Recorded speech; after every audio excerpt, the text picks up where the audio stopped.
Ya, Kepala Densus 88 Anti Teror mengatakan jaringan teroris ISIS perlu diwaspadai terlebih pasca adanya pergantian pimpinan. Densus 88 menegaskan propaganda dari ISIS masih berlangsung di Indonesia dengan mengendalikan berbagai jaringan sel teror. Seberapa besar ancaman teror dari ISIS? Bagaimana sebenarnya eksistensi ISIS saat ini? Kita akan diskusikan pada malam hari ini bersama dengan dua narasumber yang bergabung. Ada Brigjen Pol Ahmad Ramadan, Karo Penmas Divisi Humas Polri. Selamat malam, Pak Ahmad Ramadan. Apa kabar? Selamat malam, Renhat. Selamat malam, Bang Ridwan. Oke, ada Bang Ridwan Habib, Direktur The Indonesia Intelligence Institute. Selamat malam, Bang Ridwan. Apa kabar? Selamat malam, Jenderal. Selamat malam, Mas Renhat. Ya, saya akan langsung ke Pak Ahmad Ramadan terlebih dahulu dari kepolisian karena sudah ada pernyataan dari Kepala Densus 88 kemarin yang menyebut bahwa memang eksistensi ISIS masih harus diwaspadai terlebih setelah ada pergantian pimpinan. Nah, yang selama ini kemudian dipantau oleh Densus atau kemudian oleh kepolisian, bagaimana atau seberapa besar ancaman dari eksistensi ISIS ini, Pak Ahmad Ramadan, terutama ketika sudah mulai ada pergantian pimpinan di ISIS sendiri? Ya, ini kalau kita lihat ya, seperti yang disampaikan oleh Kadensus 88 bahwa penanganan terhadap para tersangka teroris itu meningkat dari tahun 2020 ke 2021. 2020 200 lebih, kemudian di 2021 itu juga 300 lebih. Nah ini kenapa? Sebenarnya adalah peningkatannya adalah peningkatan efektivitas penegakan hukum yang dilakukan oleh Polri dalam hal ini. Nah terkait dengan pertanyaan seberapa besar, tentunya pergantian pimpinan ISIS ini merupakan angin segar. Merupakan angin segar bagi organisasi ISIS itu sendiri, tentu di Indonesia pengikut-pengikutnya. Ya. Di mana kalau kita lihat penegakan hukum yang saya sampaikan tadi cukup banyak. Berimbang ya antara jaringan JI dan jaringan JAD. Ya. Satunya ISIS dan Al-Qaeda. Jadi sekali lagi ini pergantian pimpinan ISIS menjadi spirit atau semangat atau motivasi bagi sel-sel teroris yang ada di Indonesia. Demikian, Mas. Oke, nah sel teroris yang ada di Indonesia saat ini sebetulnya seberapa besar, seberapa banyak, apalagi yang memang terafiliasi dengan ISIS? Kan Pak Densus mengatakan, Pak Kadensus mengatakan bahwa mereka tetap melakukan propaganda dengan berbagai media, kemudian juga menangkap ada 5 atau 6 orang yang terkait dengan jaringan dari ISIS, Pak Ramadan. Kalau kita bicara terkait dengan penyebaran ya, terkait dengan adanya teknologi informasi, jaringan ISIS ini penyebarannya melalui media sosial. Ya. Jadi, penggunaan media sosial di internet yang ada di ini juga dimanfaatkan oleh jaringan ISIS. Termasuk jaringan JAD yang ada di Indonesia. Menyebar bagaimana mendoktrin, juga posting ajaran-ajaran yang terkait dengan aksi-aksi terorisme di Indonesia. Nah ini cukup banyak dan ini yang perlu kita cegah ya. Doktrin-doktrin terhadap para khususnya kaum milenial ini ya. Dimana kita lihat ya 2021 pelaku bom bunuh diri juga dari kelompok milenial yang mana kita lihat dia jaringannya jaringan medsos. Belajar. Dengan menggunakan medsos, dia bisa belajar tentang pengetahuan teroris. Dengan menggunakan medsos, dia bisa mendapat pemahaman, dapat doktrin tentang kegiatan. Juga tentang bagaimana menggunakan senjata perlawanan-perlawanan tersebut. Nah ini yang harus kita waspadai. Sehingga kita harus lakukan pencegahan ini mungkin, juga tentu kita lakukan upaya-upaya. Misalnya pencegahan kita bekerja sama dengan stakeholder yang ada tentunya, melakukan kegiatan kontraradikal ya. Khususnya kepada kaum muda agar tidak mudah terpapar dengan paham radikal. Paham-paham radikal bisa bergeser dengan kegiatan atau aksi-aksi terorisme di tanah air. Oke, Oke, baik Pak Ahmad Ramadan. Jadi ada peningkatan penangkapan terduga teroris, kemudian penyebaran jaringan ISIS ini kemudian masih atau salah satu caranya adalah menggunakan media sosial. Saya ke Bang Ridwan Habib. Bang Ridwan, tadi Pak Ahmad Ramadan mengatakan pergantian pimpinan ini angin segar bagi spiritnya mereka begitu ya. Nah, dari yang Anda baca, sebenarnya bagaimana eksistensi ISIS sih, terutama di Suriah sendiri saat ini dan juga kaitannya dengan dampak terhadap sel teror yang ada di Indonesia? Ya, Mas Reinhardt, setelah pengumuman itu disampaikan melalui media resmi mereka, itu disambut oleh berbagai jaringan ISIS di seluruh dunia ya. Ini melakukan monitoring di media sosial. Di beberapa negara, mereka secara terang-terangan menampakkan diri, fotonya bersama-sama memegang senjata, dan menyatakan baiat pada pemimpin baru itu, Abul Hassan itu. Misalnya itu di Afrika, ya, ada di Zimbabwe, ada bahkan di Maroko. Kemudian yang Asia itu dugaan kami di Filipina Selatan. Karena lihat vegetasinya, kemudian melihat karakter orang-orangnya, walaupun ditutup dengan cadar ya, tapi tampaknya itu di Filipina Selatan. Artinya memang sebagaimana disampaikan Jenderal Ramadan tadi, pemimpin baru ini menjadi semacam trigger ya, menjadi semacam pemicu untuk menumbuhkan semangat lagi bagi kelompok ini yang sudah berbulan-bulan tiarap sebenarnya. Di seluruh dunia mereka jarang melakukan serangan kecuali kira-kira 1 bulan yang lalu melakukan peledakan penjara di Suriah. Tapi di lainnya relatif mereka silent, relatif mereka tiarap. Nah yang tiarap-tiarap begini justru malah harus diwaspadai. Cuma memang permasalahannya di Indonesia itu kadang-kadang kalau penangkapan tuh nggak rame pemberitaan.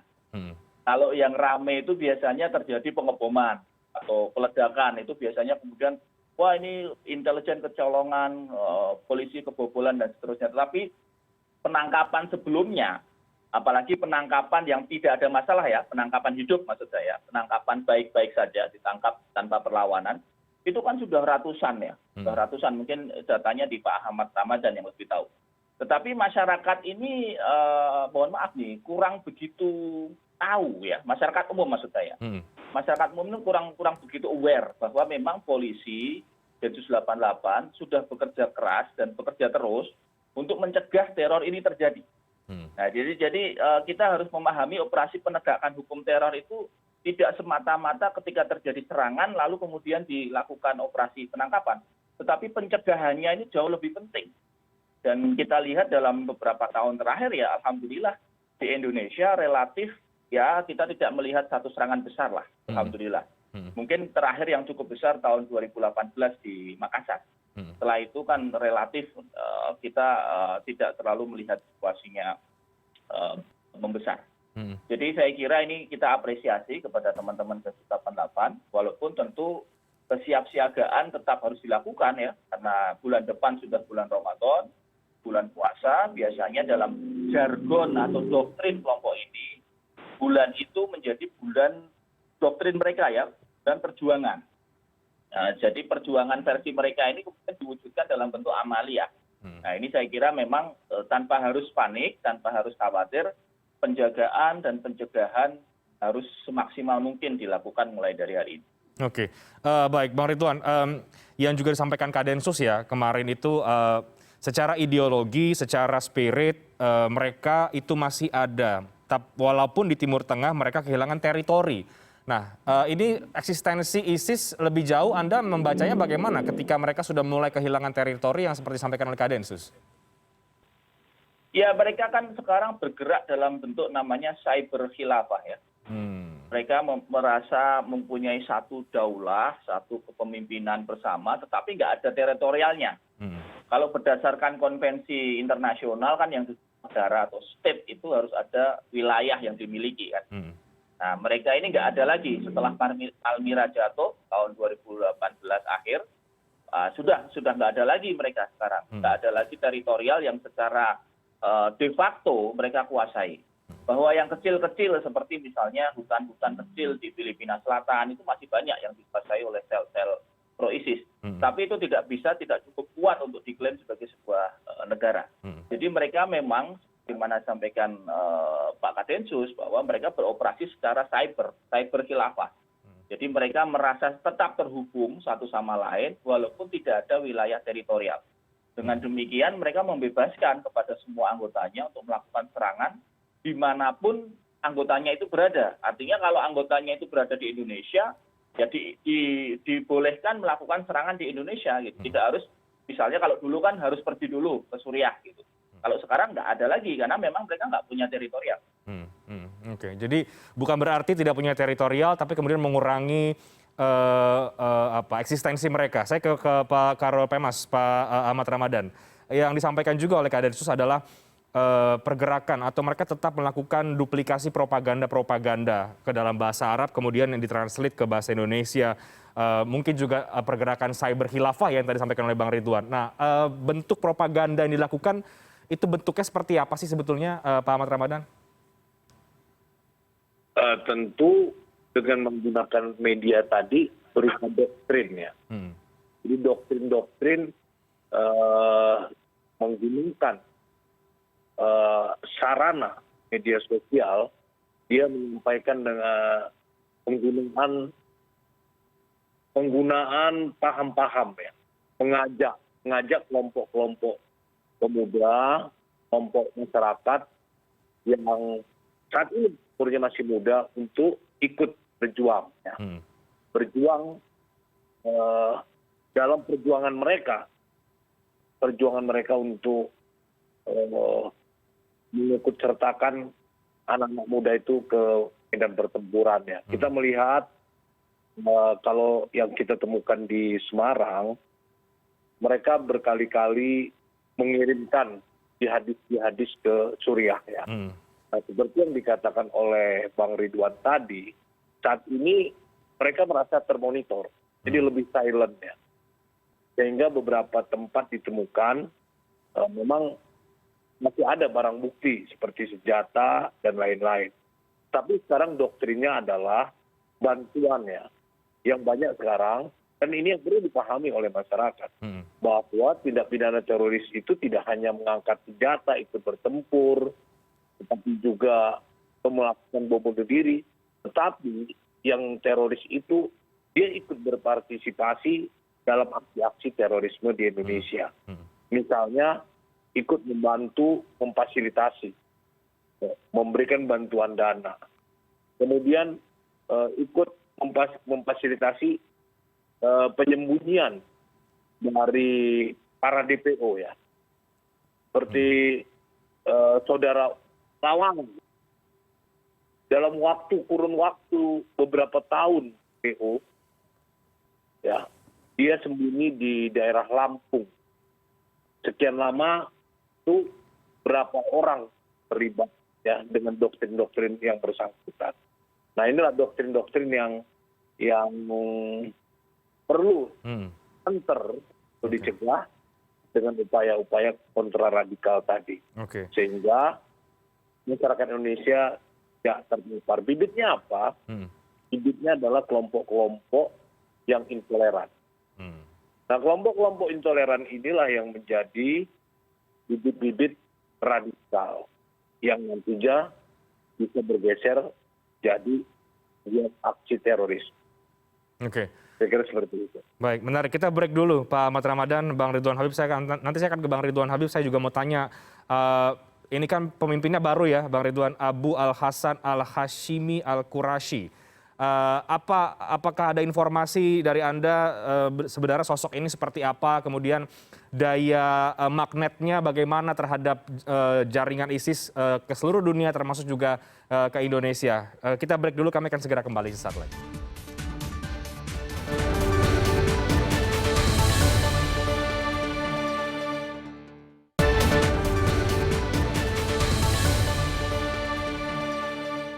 Ya, kita masih membahas eksistensi ISIS yang perlu diwaspadai yang disampaikan oleh Kadensus 88. Saya ke Bang Ridwan Habib sekarang. Tadi terputus Bang Ridwan Habib, kita membahas soal, saya ingin tanya bagaimana Anda menilai atau mungkin ada informasi soal pemimpin ISIS yang baru ini, Al-Hashimi, yang kemudian terbaru dipilih oleh ISIS ya, Abu Al-Hasan Al-Hashimi Al-Qurashi. seberapa besar kemudian kekuatan dan juga magnet sosok ini dalam sel-sel ISIS yang ada di seluruh dunia termasuk juga di Indonesia? Ya, memang dalam operasi ISIS mereka selalu menyembunyikan identitas asli ya di pemimpinnya. Walaupun banyak teman-teman di Washington, teman di London kita berkomunikasi, mereka mengidentifikasi bahwa ini adalah salah satu jenderal Irak ya, jenderalnya dalam tanda petik, jenderalnya ISIS Irak yang masih bertahan dan sekarang dalam pelarian di Suriah. Jadi dia diduga adalah sebagai orang berbangsaan Irak asalnya, dan dia menjadi dulunya adalah orang keempat dalam struktur ISIS, yang sekarang kemudian diangkat menjadi orang pertama. Karena yang amir sebelumnya Abu Ibrahim Al-Hashimi sudah tewas, kemudian juru bicaranya kan juga tewas. Juru bicaranya orang ketiga juga tewas. Jadi ini sekarang ISIS ini punya dua. Yang pertama amir baru, Abu Al-Hasan ini, kemudian juru bicara baru, new spokesman ya, orang baru yang menjadi juru bicara.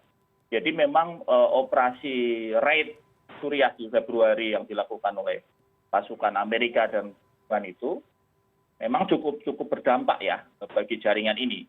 Akan tetapi sekali lagi kita tidak boleh terlalu terlena ya, karena memang ini permasalahannya ideologi. Ideologi itu satu hal yang sudah benar-benar diyakini dalam hati, kemudian di pikiran, kemudian dibuktikan dengan perbuatan. Nah, kalau masih dalam hati dan pikiran saja kemudian bisa ditangkap oleh Pak Ahmad Ramadan dan Densus 88, itu alhamdulillah. Tapi kalau kemudian mereka meyakini doktrinnya, diyakini dengan pikiran, lalu dilakukan aksinya, nah ini kan yang kemudian berbahaya bagi masyarakat biasa, masyarakat awam ya. Jadi saya kira kita apresiasilah operasi-operasi pencegahan oleh Densus 88 dan ini harus kita dukung sebagai bagian dari upaya mengamankan Indonesia. Oke. Tapi karena sudah kehilangan teritori, kemudian juga pemimpin yang lamanya juga disebut juga sudah tewas ya dari waktu itu kena serangan begitu, kena operasi. Nah sekarang kekuatan realnya ISIS ini sebetulnya bagaimana sih, Bang Ridwan? Masih sebesar dulu kah atau memang sudah mulai berkurang ya? Kalau kita bicara dalam skup yang lebih sederhana di Indonesia dulu ya, Jamaah Ansarud Daulah ini kan memang ini jamaah lama, jamaah Tauhid wal Jihad. Begitu ada ISIS, kemudian mereka convert semuanya berbaiat ke ISIS, menjadi jamaah Ansarud Daulah gabungan dengan jamaah Ansarud Tauhid ya. Walaupun jamaah Ansarud Tauhid juga terpecah dua, yang tidak setuju kemudian mendirikan jamaah Ansarud Syariah yang tidak setuju dengan ISIS. Jadi kalau kekuatannya ini mungkin Pak Ahmad Ramadan nanti lebih paham, tapi kami dari akademisi melihat estimasi ya, estimasi sekitar 1.500 simpatisan di seluruh Indonesia. Ini cukup besar ya, karena kalau kita ambil 10% saja, 10% itu kan 150. 150 itu nggak usah semuanya, 150 10%-nya saja, itu ada 15 orang ini bisa berbahaya. Bahkan satu orang pun bisa berbahaya. Kalau kita ingat misalnya kasus penusukan Pak Wiranto dulu saat beliau Menko Polhukam tahun 2018 atau mohon maaf saya agak lupa tahun lalu, beberapa tahun yang lalu. Itu dilakukan oleh dua orang, suami istri. Artinya kita tidak boleh underestimate dengan jumlah yang ada maupun dengan kekuatan jaringan yang ada, harus selalu ditempatkan pada level yang berbahaya. Ini yang saya kira menjadi pedoman juga bagi teman-teman Densus 88 dalam bergerak di lapangan. Oke, Pak Ahmad Ramadan, benarkah kemudian kekuatannya ada estimasi sekitar 1.500 simpatisan dan sekarang sudah diketahui ini masih eksis, media penyebarannya pun juga sudah diketahui lewat media sosial. Bagaimana menumpasnya ini, Pak? Kalau kita melihat data ya, data potensi untuk radikal, bahkan lebih dari itu. Data potensi radikal yang ada di Densus 88 itu bisa mencapai 20.000. Nah, 20.000 itu yang saya katakan adalah dia berpotensi untuk bergabung ya di kelompok-kelompok organisasi teror. Apakah itu JI atau JAD. Apakah dia sebagai simpatisan. Walaupun sebanyak itu yang sifatnya dia tidak angkat senjata. Bisa jadi dia bentuk dukungan dana atau memfasilitasi hal-hal yang lain. Ini persoalannya adalah ideologi ya. Sehingga paradigma baru Polri memandangnya tersangka teroris itu selain pelaku, mereka adalah korban doktrin. Nah ini yang kita harus pahami, harus seimbang antara penegakan hukum dan pencegahan. Di mana penegakan hukum adalah kelompok-kelompok DPO dan kelompok-kelompok yang sudah dipastikan bertindak militan seperti MIT di Poso. Nah itu yang harus kita lakukan, sedangkan kelompok yang harus dicegah adalah korban-korban tadi. Itu yang perlu dilakukan. Untuk memutus sel tadi, maka harus dilakukan pencegahan dengan kegiatan-kegiatan berupa kontraradikal, juga deradikal terhadap mantan napi, keluarga napi itu tersendiri. Ya. Itu yang harus dilakukan. Sekali lagi harus ada keseimbangan ya antara penegakan hukum dan pencegahan itu sendiri. Ya, paradigma baru kita memandang tadi yang saya katakan bahwa para tersangka tersebut pelaku dan juga sebagai korban doktrin ya. Sehingga yang itu kita katakan ideologi. Merubah ideologi itu sudah sulit, sudah terdoktrin itu tadi. Nah, itu yang kita harus cegah kaum milenial tadi yang masih muda tadi. Nah, itu yang dilakukan oleh kelompok-kelompok jaringan organisasi teror. Oke. Baik, Pak Ahmad Ramadan, muncul pertanyaan ya, ini saya mungkin bisa tanyakan dan tanggapan ke Anda. Oke, penangkapannya, kegiatan penangkapannya semakin tinggi, tapi mengapa kemudian muncul terus? Kenapa kemudian masih banyak sel-sel teroris, baik itu yang berkaitan dengan ISIS atau yang dengan yang lain gitu? Nah, apakah memang ada kesulitan karena ini soal ideologi kah atau apa sebetulnya? Sebenarnya bukan persoalan sulit ya. Tapi deteksi yang dilakukan itu melalui proses yang panjang. Pengamatan terhadap sel-sel terorisme itu dilakukan secara kontinu, dilakukan secara terus-menerus. Kita melihat ya dari para napi misalnya. Kita di dalam membina para napi juga bagaimana merubah doktrin tadi, merubah bagaimana orang-orang yang sudah tercuci otaknya. Sehingga kita pernah mendapat informasi dari salah satu napi ya, yang menyimpan 3 kilogram ya, bahan peledak. Ketika diledakkan, dia sendiri tidak memahami betapa dahsyatnya ledakan tersebut. Nah ini yang harus kita kejar terus, dari mana sumber daripada bahan-bahan berbahaya tersebut. Oke, baik. Ya.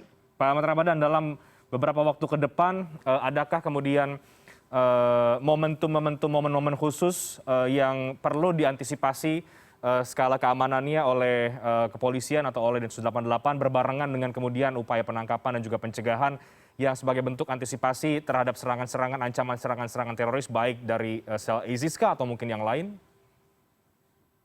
Tentu ada ya. Ada agenda-agenda tertentu yang menjadi kalender bagi Densus 88 untuk mengantisipasi ya. Ya termasuk kegiatan-kegiatan yang dianggap misalnya perayaan bagi ISIS tersebut. Ya. Itu menjadi sebuah agenda tetap dari Densus ya. Pada prinsipnya Densus 88 tidak pernah berhenti dalam melakukan pencegahan dan penegakan hukum terhadap jaringan teroris di Indonesia ini. Tentunya ini untuk memberantas dan melindungi bangsa ini dari ancaman teroris di Indonesia. Oke. Saya ke Bang Ridwan Habib terakhir. Bang Ridwan, selain pencegahan dan juga penangkapan yang memang dilakukan sekarang oleh Densus 88, menurut Anda apa lagi yang perlu dilakukan untuk mendukung upaya pencegahan dan juga antisipasi ya atas serangan-serangan teror setelah kemudian Densus membaca bahwa ada angin segar setelah pemimpin ISIS ini yang baru yang kemudian ini bisa menggerakkan menduplikasi propaganda-propaganda terhadap sel terorisme yang ada di Indonesia? Ya, Mas Reinhardt, benteng paling kuat di Indonesia ini adalah solidaritas sosial masyarakat ya. Solidaritas sosial, sebagaimana Bapak Presiden sering kali mengatakan bahwa yang penting itu bagaimana kegotong royongan bersama-sama menangani permasalahan, termasuk dalam hal ini adalah terorisme. Karena itu kami usulkan kepada mungkin Polri ya, Pak Ahmad Ramadan kebetulan bersama kita hari ini, barangkali perlu diperkuat penggalangan terhadap tokoh-tokoh masyarakat, influencer yang vokal. Kita ambil contoh kasus kemarin lah. Ada salah satu tersangka teroris namanya Dr. S gitu kan. Ada penangkapan, kemudian harus terjadi tindakan terukur, kemudian dia meninggal. Respon masyarakat kan kemudian seolah-olah bahwa ini adalah pahlawan, Dr. S-nya ini. Nah ini saya kira harus kemudian, ini jangan sampai berkembang, harus segera digalang tokoh-tokoh masyarakat. Influencer-influencer utama kita di Muhammadiyah, di PBNU, di MUI. Ini harus ada Pak Ahmad Ramadan, saya usulkan agar ada semacam penggalangan ya. Penggalangan ini jangan dibaca, jangan diterjemahkan seolah-olah seperti orde baru gitu ya, mengkangkangi. Enggak. Penggalangan itu komunikasi efektif. Sehingga kemudian Polri bisa langsung bypass, sehingga masyarakat ini bisa ditenangkan kalau ada situasi-situasi di mana perlu penjelasan detail. Akhirnya kan setelah dijelaskan Densus 88 di Komnas HAM kan semuanya clear ya. Ada CCTV dan sebagainya. Jadi sebenarnya ini hanya soal komunikasi.